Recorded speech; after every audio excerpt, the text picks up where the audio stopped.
Bien, merci beaucoup de m'avoir demandé de présenter ces éléments sur le déclenchement du travail. Et l'objectif, c'est un peu de... C'est pour ça que j'ai invité Hélène, c'est de présenter quelles sont les données alsaciennes, mais aussi quelles sont les données du service dans lequel je travaille, les hôpitaux universitaires de Strasbourg, pour vous présenter la manière dont on approche les choses, et puis vous montrer ce qu'il y a de plus récent sur cette question.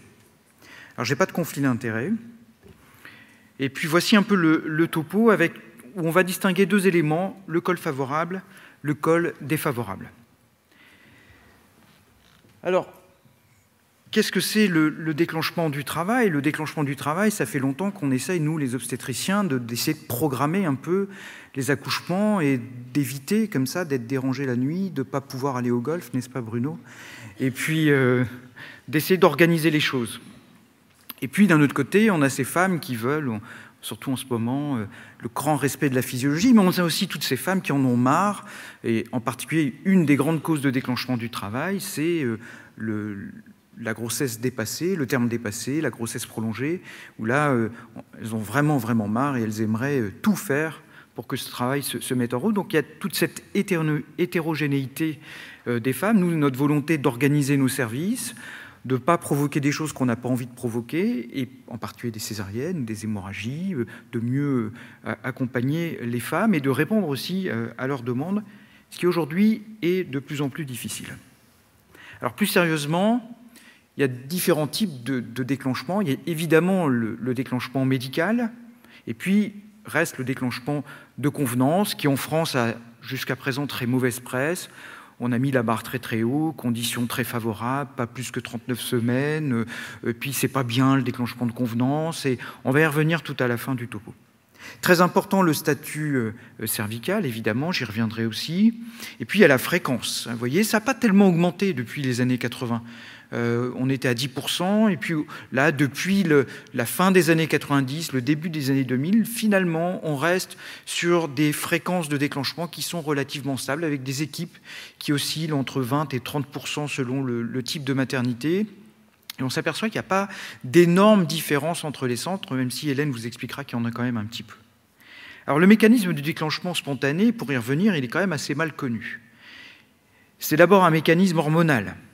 Alors, on pensait, parce qu'il y a des gens qui s'intéressent vraiment de très près aux animaux et qui feraient bien parfois de s'intéresser peut-être un peu moins aux animaux et un peu plus aux hommes, mais en tout cas, vous voyez, on savait qu'il y avait une chute de la progestéronémie. Et puis finalement, on s'est aperçu que chez l'humain, ce n'était pas tout à fait le cas, qu'il n'y avait pas cette chute de progestérone, qu'en réalité, elle était relative. C'est une chute des récepteurs, une diminution des récepteurs, qui sont les récepteurs A et B à la progestérone, qui en fait correspondent au même mécanisme que chez l'animal, mais sans qu'on ait véritablement un taux de l'hormone elle-même. Après, il y a l'effet de l'inflammation. Alors l'inflammation, c'est un élément très important dans le déclenchement du travail. Et c'est là où viennent agir les prostaglandines, qui sont produites un peu partout au moment du déclenchement du travail, et qui vont aussi agir un peu partout sur le myomètre, sur le col, pour provoquer et la maturation et l'effet contracturant. Alors, il y a un élément intéressant, qui l'est toujours, on va le voir, c'est le score de Bishop. 1964, c'était il y a bien longtemps, j'étais pas né, je peux encore dire ça. Et puis, peu à peu, ce score a été modifié, et aujourd'hui, on considère que quand le score est supérieur à 8, il y a plus de 80% de chances d'accoucher par voie basse. Quand il est inférieur à 6, il faut induire le travail, il faut maturer le col, et puis entre les deux, on ne sait pas trop bien ce qu'il faut faire, c'est souvent le cas comme ça en médecine. Est-ce qu'aujourd'hui, on a mieux que le score de Bishop? Eh bien, la réponse est non. Si on prend la longueur cervicale mesurée en échographie, c'est clair qu'en dessous de 28-30, on voit bien que c'est un petit peu mieux, mais c'est difficile de le recommander actuellement parce que les résultats sont très contradictoires. On a parlé ce matin de la fibronectine. Elle a été aussi utilisée pour prédire la réussite de l'accouchement. Clairement, ça coûte cher, ça manque de prédictivité, et donc l'un comme l'autre ne sont pas recommandés. Je vais laisser la parole quelques minutes, une dizaine de minutes à Hélène pour nous présenter un peu l'état des lieux de ce qu'on fait nous en Alsace, et puis aussi vous présenter ce qu'on fait aux US. Après, vous pourrez éventuellement en discuter. À toi, Hélène. Voilà, donc je vais vous présenter les résultats de mon travail de thèse concernant l'analyse des pratiques de déclenchement en Alsace et plus particulièrement aux hôpitaux universitaires de Strasbourg. Donc, il y avait deux populations dans l'étude. Donc, d'une part, la population issue de l'étude MEDIP, qui était une étude prospective observationnelle qui a duré à 1 mois, du 17 novembre au 20 décembre 2015. Une étude multicentrique sur 7 réseaux périnataux qui représentaient 94 maternités, soit 1/6 des accouchements en France. L'objectif de cette étude était d'étudier les pratiques de déclenchement en France et de déterminer les différences de pratiques entre les maternités et entre les réseaux périnataux. Et l'étude MEDIP a inclus l'ensemble des déclenchements de travail de fœtus vivants. Donc, d'une part, il y avait la population de MEDIP. Donc, pour notre étude, nous avons pris l'ensemble de la cohorte MEDIP que nous avons divisé en deux groupes. Le groupe MEDIP hors Alsace et le groupe du réseau Naître en Alsace. Il n'y avait que 153 patientes déclenchées aux hôpitaux universitaires de Strasbourg dans l'étude MEDIP. C'est la raison pour laquelle nous avons utilisé un autre échantillon. Donc, nous avons réalisé une étude rétrospective pendant 2 ans, en 2017 et 2018, aux hôpitaux universitaires de Strasbourg. Et cette étude nous a permis d'inclure 3031 patientes. Donc, nous avons inclus l'ensemble des accouchements du 1er janvier 2017 au 31 décembre 2018, qui est un déclenchement du travail ou un début de travail spontané, pour pouvoir étudier le taux de déclenchement. Donc, nous avons fait plusieurs comparaisons. Donc, nous avons d'une part comparé le réseau Naître en Alsace aux autres réseaux. Nous avons ensuite comparé les hôpitaux universitaires de Strasbourg aux autres CHU ayant participé à l'étude MEDIP. Et nous avons aussi comparé le CMCO aux autres maternités de type 2 et Haute-Pierre aux autres maternités de type 3 ayant participé à MEDIP. Donc, pour comparer, il y avait plusieurs outils de comparaison. D'une part, on a utilisé les indications, mais cet outil de comparaison a des limites, parce qu'il peut y avoir plusieurs indications pour une même patiente et parce que ça ne prend pas en compte l'ensemble des caractéristiques des patientes.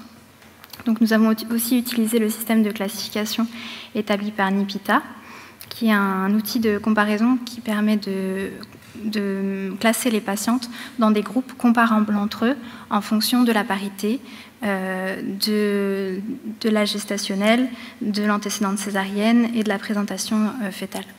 Donc, vous pouvez voir ici les différents groupes. Donc, dans le groupe 10, on retrouve les grossesses multiples. Dans le groupe 9, les présentations du siège. Dans le groupe 8, les patientes ayant un antécédent césarienne. Dans les groupes 1, 2 et 3, les patientes nullipares en fonction du terme. Dans les groupes 4, 5 et 6, les patientes multipares sans antécédent césarienne en fonction du terme.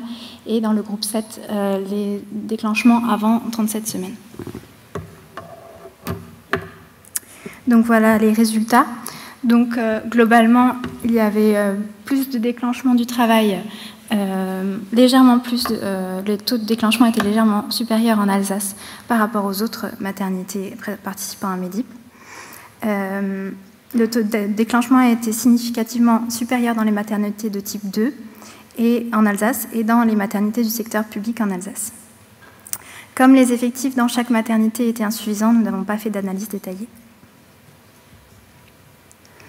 Donc voilà les résultats par rapport aux US. Et donc le taux moyen de déclenchement était de 25,2% et c'était un taux plus élevé que dans les autres CHU participant à MEDIP. On retrouve ce taux de déclenchement supérieur, que ce soit au CMCO et à Haute-Pierre. Par rapport aux indications de déclenchement, les indications principales de déclenchement aux US comme dans les autres CHU étaient la rupture des membranes avant le travail et le dépassement de terme. Il y avait plus de déclenchement aux US pour diabète gestationnel ou antérieur à la grossesse, pour prééclampsie, pour diminution des mouvements actifs fœtaux, pour hypertension artérielle et pour cholestase gravidique.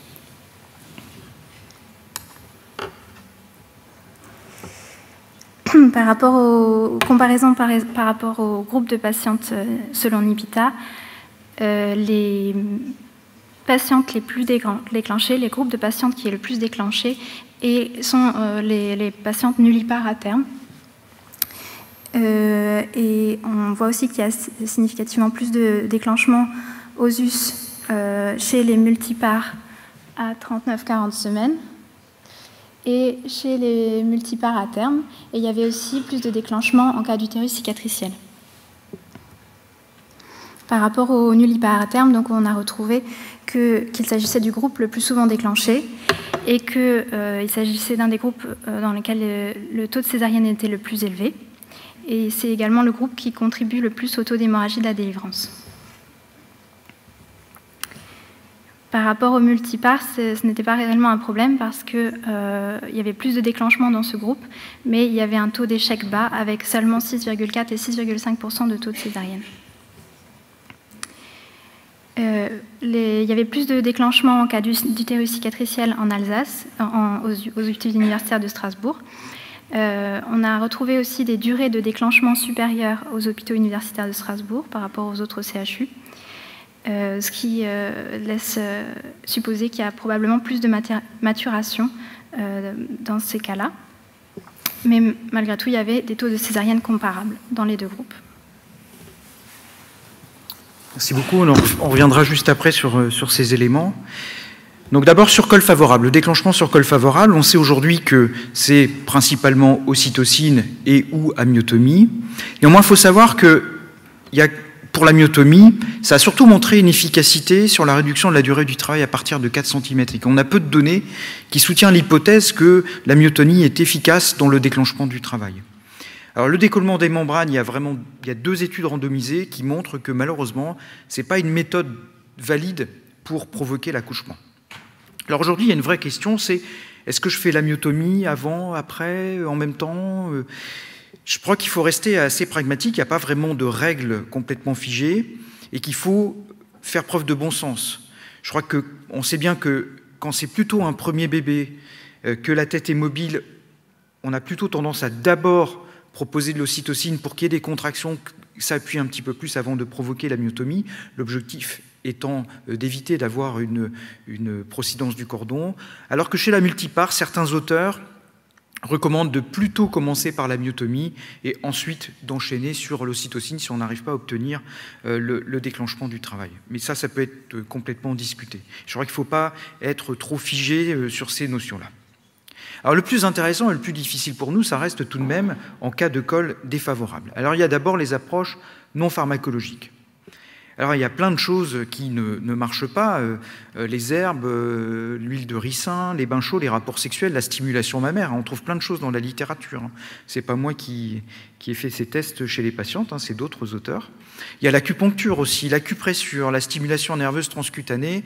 Malheureusement tout ça, en tout cas dans les publications, ça n'a pas montré d'efficacité. Et je viens de me prendre une piqûre d'acupuncture dans la fesse par quelqu'un, mais je ne sais pas qui. Mais en tout cas, les moyens mécaniques ou chirurgicaux, c'est clairement les seules méthodes qui ont fait la preuve de leur efficacité dans la maturation ou l'induction du travail. Les autres, on peut continuer de publier parce qu'en tout cas, il n'y a pas assez de données, ou en tout cas, souvent, ça manque de puissance. Alors, dans les méthodes mécaniques, on va tout de suite balayer les laminaires ou ce qu'on appelle les dilatateurs hygroscopiques. Ils ne sont pas efficaces, ils sont pas très adaptés et souvent générateurs de douleur. L'infusion extra-amniotique, on voit pas mal de publications encore. Il y a des gens qui continuent de publier. Il y en a même qui font des infusions de prostaglandine plus du ballon. Donc c'est quelque chose qui existe, qui est assez peu diffusé en France. Je ne suis pas certain qu'on va voir ça arriver dans les années qui viennent. Ce qu'on connaît bien, c'est le cathéter, le follet ou la sonde de Dufour, qui, eux, ne sont pas prévus pour l'induction.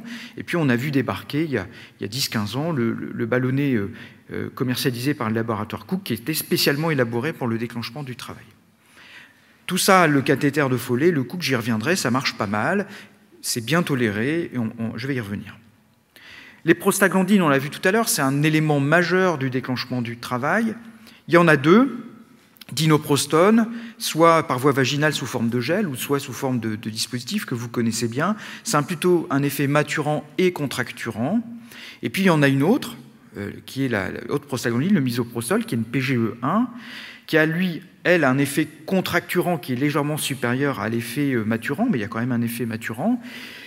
Vous savez bien qu'on s'est fait taper dessus à cause de l'utilisation du misoprostol, mais depuis l'année dernière, on a sur le marché un comprimé à 25 microgrammes par voie orale et qui est tout de même très intéressant. Alors pourquoi la voie orale? Contrairement aux fausses couches dont vous a parlé Thomas tout à l'heure, ou contrairement à l'IVG, c'est probablement la meilleure voie pour le déclenchement du travail. C'est rapide, c'est complet, c'est moins variable et c'est moins rapide que la voie sublinguale ou que la voie vaginale. Et on sait bien que dans le déclenchement par le misoprostol, un des problèmes, c'était l'effet boulet de canon, c'est-à-dire qu'on mettait du misoprostol et puis tout d'un coup, l'accouchement, il arrivait à toute vitesse avec liquide méco et anomalie du rythme cardiaque fœtal et expulsion au boulet de canon, ce qui n'est pas toujours très agréable pour les femmes. Vous voyez que le pic, il est quand même assez rapide, hein, il est à 30 minutes, mais il est moins élevé et moins incontrôlé que pour les autres voies. Et la demi-vie, elle reste à 20-30 minutes, ce qui est une demi-vie relativement longue pour une méthode de déclenchement. Et en voie vaginale, cette demi-vie est encore plus lente. Et puis ce qui pose vraiment problème dans la voie vaginale, c'est le caractère très hétérogène de la réponse des femmes. Alors face à ces méthodes, comment est-ce qu'on va faire pour choisir aujourd'hui? Alors pour choisir, on va céder, ce qu'on veut, c'est que ce soit bien efficace, mais pas trop. C'est-à-dire qu'on ne veut pas trop d'effets secondaires à type d'hypercinésie avec ARCF qui vont nous faire provoquer des césariennes. Et ce qu'on veut, c'est aussi l'efficacité en termes de voie basse, c'est-à-dire le succès de voie basse versus peu de césariennes dans les 24 heures. Alors, vous voyez un diagramme qui est tiré de la très grosse publication d'Alfirévitch, qui est quelqu'un qui publie énormément sur cette question. Et ce qu'on veut, c'est essayer d'avoir la meilleure efficacité versus les effets secondaires. Quand on regarde, clairement, probablement la meilleure molécule, ça reste soit le misoprostol par voie orale, soit la dinoprostone par voie vaginale. Plus efficace, on a le misoprostol par voie vaginale, mais qui augmente les effets secondaires, et il est assez logique qu'on ait retiré à un moment ou un autre cette molécule du marché. Les méthodes mécaniques, clairement, elles sont moins efficaces, mais elles ont beaucoup moins d'effets secondaires. Néanmoins, les méthodes mécaniques seules, ça ne veut rien dire. En réalité, tant qu'on regarde l'association méthode mécanique plus ocytocine, on a à peu près la même efficacité que misoprostol et dinoprostone. Et finalement, on a peut-être un tout petit peu plus d'effets indésirables, mais qui restent acceptables avec les prostaglandines, évidemment, qu'avec les méthodes mécaniques. Alors, un des éléments qui est très difficile, et on voit bien que dans le service, on a une politique de maturation des utérus cicatriciels. Il y a d'autres services où on ne déclenche pas du tout les utérus cicatriciels. Et elles ont, si le col est défavorable, d'emblée une césarienne. Et c'est le cas dans beaucoup de services en France. Donc ce qu'on avait écrit dans les RPC, et à l'époque on avait beaucoup moins de données, c'est que le déclenchement était possible avec grande prudence, parce qu'à l'époque, nous n'avions quasiment que les prostaglandines qui étaient publiées sur la question, avec un risque de rupture qui était aux alentours de 2%. Ça fait quand même 98% de chances qu'il n'y ait pas de rupture. Donc on peut considérer que le bénéfice est acceptable. Néanmoins, beaucoup d'équipes étaient très très prudentes. Clairement, on ne peut pas aujourd'hui proposer ni le misoprostol ni par voie vaginale ni par voie orale, car le risque de rupture avec le misoprostol est clairement beaucoup plus important. Et donc la place était très très très importante pour les méthodes mécaniques. Et je crois aujourd'hui que face au dinoprostone, à la dinoprostone par voie vaginale, et face à l'expérience que nous nous sommes faite sur l'utilisation des méthodes mécaniques en cas d'utérus cicatriciel, dans cette situation, c'est probablement la meilleure méthode de déclenchement avec une association secondaire par ocytocine, évidemment. Alors, un petit mot quand même d'un élément important, c'est la satisfaction des femmes. Il y a très peu de données sur la satisfaction des femmes, et globalement, quand on regarde les données, la majorité des femmes sont satisfaites par leur méthode de déclenchement, et globalement, ce sont des méthodes qui sont bien acceptées. sauf par celles qui ne le sont pas. Et qui n'a pas eu à reprendre un dossier ou à revoir un couple parce qu'ils étaient très insatisfaits de leur déclenchement. Ça a été long, on ne s'est pas occupé de la douleur, j'ai eu mal, et c'était pas ce que je voulais, et puis blablabla, blablabla. Et évidemment, c'est des dossiers très lourds, même si au final, la maman et le bébé vont bien. Ça, c'est des situations qui sont très fréquentes. Alors on sait bien qu'avec les prostaglandines, il y a beaucoup d'hypercinésie, il y a beaucoup de douleur, et il y a cet effet très désagréable d'impression d'inflammation au niveau du vagin qui font que les touchés deviennent insupportables. Le misoprostol, c'est la crainte historique. L'association Timéo a beaucoup œuvré contre le misoprostol, et ça nous fait très peur. Et puis il y a toujours la notion de douleur. Et puis le ballon, globalement, c'est plutôt mieux toléré, même si, clairement, dans la littérature, c'est pas vraiment prouvé, mais il y a cette notion d'inconfort. Et puis quand on pense qu'il y a une femme sur 5 qui, dans l'enfance, dans l'adolescence ou en tant que femme plus âgée, a vécu une situation d'attouchement, de violence sexuelle, on peut se demander si ces femmes-là sont tout à fait satisfaites d'avoir un ballon en intravaginal, et ça, c'est une vraie question qu'on doit se poser. Alors en 2018, et j'ai presque fini, il y a eu une bombe, une vraie bombe, et cette bombe, ça a été l'étude ARRIVE. L'étude ARRIVE, c'est déclenchement à 39 semaines versus expectative, et l'objectif, c'était de démontrer qu'on améliorait l'état de santé néonatale avec un critère composite extrêmement complexe, mais qui était d'éviter, grosso modo, les morts in utero. Alors quels sont les résultats de cette étude et quel va être l'impact sur la pratique clinique? C'est clairement, cette étude démontre qu'il y a une diminution légère du critère de jugement principal néonatal, mais surtout qu'il n'y a pas d'augmentation du taux de césarienne, voire même une diminution du taux de césarienne dans le groupe déclenché, et voire même aussi une diminution de l'hypertension artérielle. Et qui n'a pas dit à une patiente « Non, non, on ne va pas vous déclencher parce que ça augmente le risque de césarienne ». Aujourd'hui, on ne peut plus dire ça. Alors en revanche, est-ce que, au regard des données de cette étude, il faut déclencher toutes les femmes à 39 semaines? Pour moi, la réponse est claire, elle est négative. On ne peut certainement pas dire aujourd'hui qu'on doit déclencher toutes les femmes à 39 semaines. Ça nous poserait de très gros problèmes d'organisation. Ça ne respecterait certainement pas le choix des femmes. Il faut souligner que dans l'étude ARRIVE, sur 22 533 femmes approchées à qui on a proposé l'étude, seules 6 106 ont accepté de participer. C'est-à-dire que 70% des femmes ont dit « Pour moi, le déclenchement entre guillemets, de convenance, n'est pas ce que je souhaite. » Donc ça, c'est vraiment très important. En revanche, il me semble qu'aujourd'hui, une femme qui veut être déclenchée pour des raisons d'organisation, des raisons de choix, c'est ce qu'on appelle le déclenchement de convenance. Aujourd'hui, on ne peut plus lui dire que le déclenchement augmente de façon importante un certain nombre de risques, même si le col est défavorable. Et c'est là où on a besoin de revoir les recommandations de la Haute Autorité de Santé qui étaient tout à fait opposées à cette notion.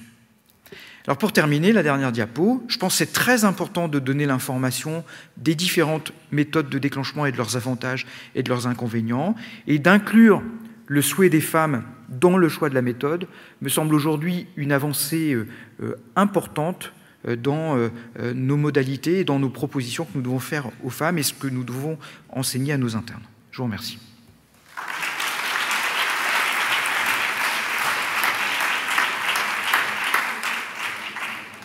Merci beaucoup, Philippe et Hélène.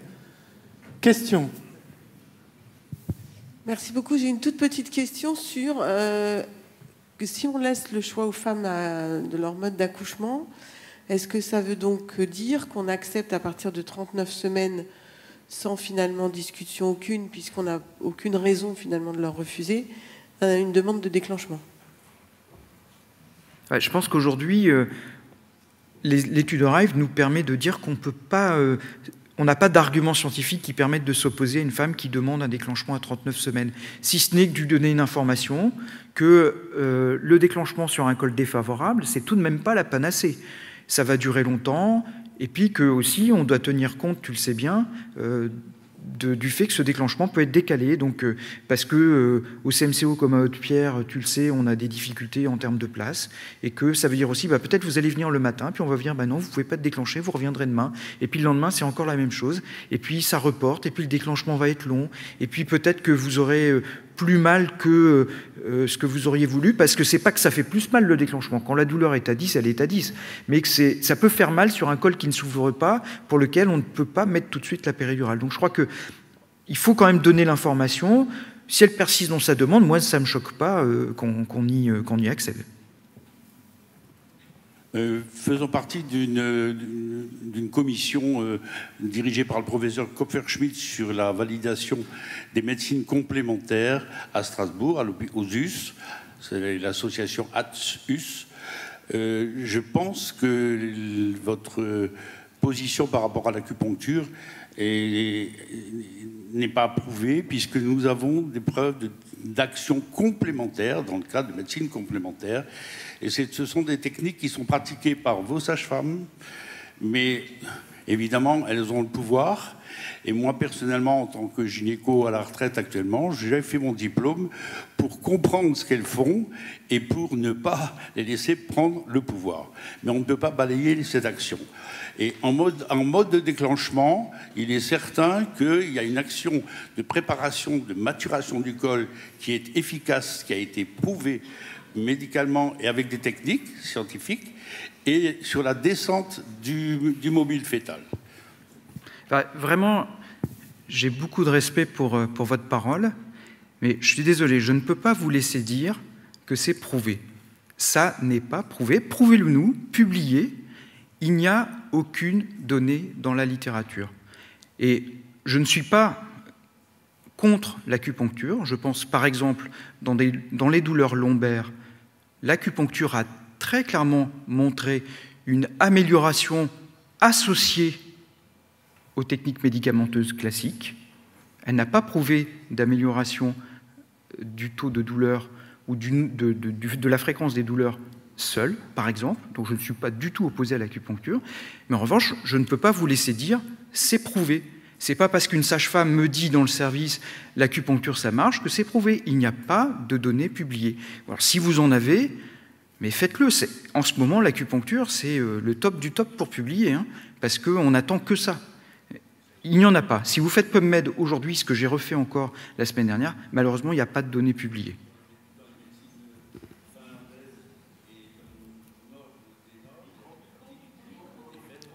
Ouais, mais je vais sembler peut-être un peu rigide. C'est peut-être un défaut, mais c'est peut-être parfois une qualité. C'est qu'on peut dire tout ce qu'on veut ailleurs, ici ou là. Aujourd'hui, c'est l'évidence-based medicine. S'il n'y a pas de publication, moi, je ne peux pas inventer quelque chose qui n'est pas publié. Et donc ça, c'est vraiment difficile. Après, j'ai du respect, ça ne m'embête pas qu'on fasse de l'acupuncture. Je suis beaucoup plus opposé à l'homéopathie. Mais non, j'ai du respect pour ça. Mais publiez, écrivez, faites des publications, parce que là, on est en manque. Professeur de Ruel, on peut prendre la parole. On est toutes les deux dans votre service, on est sage-femme acupunctrice.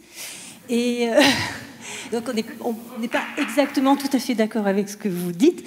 Alors il est clair que pour les déclenchements, non, laissez-nous parler. Pour les déclenchements, on est d'accord que ça ne va pas déclencher l'acupuncture, d'accord ? Les Chinois disent eux-mêmes, quand le fruit est mûr, il tombe, d'accord ? Par contre, on fait de la maturation. Et il est vrai que les patientes qui ont eu de l'acupuncture, en général, ont un travail beaucoup plus rapide. Ensuite, on intervient régulièrement dans les services des IVG et il est prouvé aussi là, que l'acupuncture, et vous pouvez demander aux infirmières, l'acupuncture permet un IVG beaucoup plus rapide, idem pour les grossesses arrêtées. Par contre, nous aimerions bien faire des études, mais malheureusement, nous manquons de moyens. Parce que moi, j'ai fait personnellement mon mémoire là-dessus et il faut mobiliser du personnel pour pouvoir faire les études. Voilà. Donc... Non, la balle n'est pas que dans le camp des acupunctrices. C'est pas vrai. Je ne peux pas vous laisser dire ça. Je suis désolé. C'est pas parce que vous êtes dans mon service que je veux dire ah oui, ok, d'accord. Non. Non, mais l'acupuncture, je ne dis pas que ça marche pas. Je dis juste que vous n'avez rien prouvé. Moi, je me souviens très bien de l'étude Phoenix, la progestérone, avec Patrick Rosenberg, où on disait putain, la progestérone, c'est génial. Regarde là cette femme, je lui ai mis de la progestérone et elle a accouché beaucoup plus tard que ce qu'on aurait cru. Phoenix. Étude, résultat négatif. Donc, J'ai du respect pour ce que vous faites, continuez à faire de l'acupuncture, mais publiez vos datas et ne dites pas l'acupuncture, c'est un manque de moyens pour publier. La recherche, ça demande de l'argent. C'est un vrai métier à 100%. Avec Nicolas, on le sait bien, on essaye de professionnaliser la recherche. Pour tout vous dire, Antoine Corr voulait mener une étude sur l'acupuncture. C'est beaucoup plus compliqué que ça. Et les Chinois, ils le savent très bien. L'acupuncture, c'est un soin qui est personnalisé et ça rend très difficile de mener de la recherche sur l'acupuncture en raison de son caractère personnalisé face aux données d'Evidence Medicine. Je ne dis pas qu'il ne faut pas faire d'acupuncture, je dis juste qu'aujourd'hui, la littérature dit que dans ce qui a été fait, ça ne marche pas. Si chez nous ça marche, mais super, à ce moment-là, on va publier. Et je suis à votre disposition avec Nico. Mais ça va être difficile de le passer, parce que c'est une recherche qui est très difficile à passer dans les conditions actuelles de l'Evidence-Based Medicine, tout simplement. Philippe, moi j'ai juste un commentaire sur l'étude déclenchement de convenance versus expectative. Je crois qu'on est dans la situation de la convenance comme on l'est pour la césarienne de convenance. Si on a une patiente qui a une demande d'un déclenchement de convenance à 39 semaines, on sait que d'un point de vue scientifique, à travers cette étude, on n'augmenterait pas son risque, mais on est aussi en droit de considérer que ça ne fait pas partie des valeurs de notre pratique. Et on peut tout à fait refuser ce type de déclenchement. Bien sûr. Et moi, je me méfie de ces études-là parce que ça rappelle aussi l'étude d'Anna sur le siège, avec césarienne pour tout le monde dès qu'elle est sortie, et puis maintenant on en revient. Donc une étude scientifique a le mérite de prouver que ce n'est pas inférieur, mais de là bouleverser les pratiques sous prétexte qu'elle existe, je ne suis pas sûr. Je suis d'accord, David. La question, c'est quand même, on a eu longtemps l'excès inverse, c'est-à-dire qu'on refusait des déclenchements à des femmes en leur disant « mais vous savez, ça augmente votre risque ». Aujourd'hui, on ne peut plus dire ça. Et après, le déclenchement, ce n'est pas exactement la même chose que la césarienne qui reste une intervention chirurgicale où on a quand même une volonté de voie basse dans l'un et de l'autre côté, plutôt évidemment un accouchement par vote. Mais je suis d'accord qu'il faut être très prudent sur les résultats de l'étude de Rive. Le statement d'ailleurs de la SMFM dont parlait Bruno tout à l'heure est très prudent en disant attention, l'étude de Rive, c'est 30% des patientes qui ont souhaité participer, il y a 70% de l'autre, et je trouve qu'en effet, de là à dire qu'il faut déclencher tout le monde, il faut être très prudent, et de là à dire qu'il faut complètement bouleverser nos pratiques, là aussi je suis d'accord, il faut être également prudent. Je crois que personne ne le dit actuellement, et je crois que c'est très raisonnable de dire... Enfin, Richard, tu rigoles, mais non, je rigole pas. Non, il y a des gens qui le disent en France, qui commencent à le dire, à l'écrire. Patrick Rosenberg le dit, par exemple. Je trouve que c'est très raisonnable de dire qu'il faut plus rester à l'écoute maintenant des patientes qui souhaitent un déclenchement pour X raisons à 39 semaines et qu'on a moins de raisons de leur refuser. Oui. J'avais juste une petite question dans la gestion future. Si on imagine arriver à plus de déclenchements, ça va peut-être arriver. Qu'est-ce que tu penses de l'Angusta à domicile, une boîte à domicile, je reviens le lendemain, j'ai rien, je reçois une deuxième boîte. Eh bien, tout à l'heure, on parlait des pays nordiques. Il faut savoir qu'au Danemark, quasiment près de 70% des femmes sont déclenchées à domicile par de l'Angusta. Et ça fait partie de leurs recommandations de bonnes pratiques. Donc, moi, j'y crois vraiment. Alors, nous, on a commencé tout doucement à déclencher quelques femmes avec un ballon à domicile dans des situations... Pour la petite histoire, c'était une femme qui avait un cancer du sein, qui supportait très mal de devoir rester hospitalisée. Et donc, en utilisant cette imprégnation émotionnelle, on lui a permis d'être déclenchée à domicile. Et on commence à réfléchir à un protocole commun à Haute-Pierre CMCO où on irait déclencher les femmes à domicile. Moi, j'y crois beaucoup parce que je suis très sensible, contrairement à ce que pensent mes collaboratrices sages-femmes, aux médecines alternatives, à la méditation, au caractère positif, à l'acupuncture. Et je pense que le fait d'être dans un environnement beaucoup plus positif, ça ne peut que faire du bien au corps de ces femmes. Bien, il faut qu'on avance. Donc, on va... Merci beaucoup.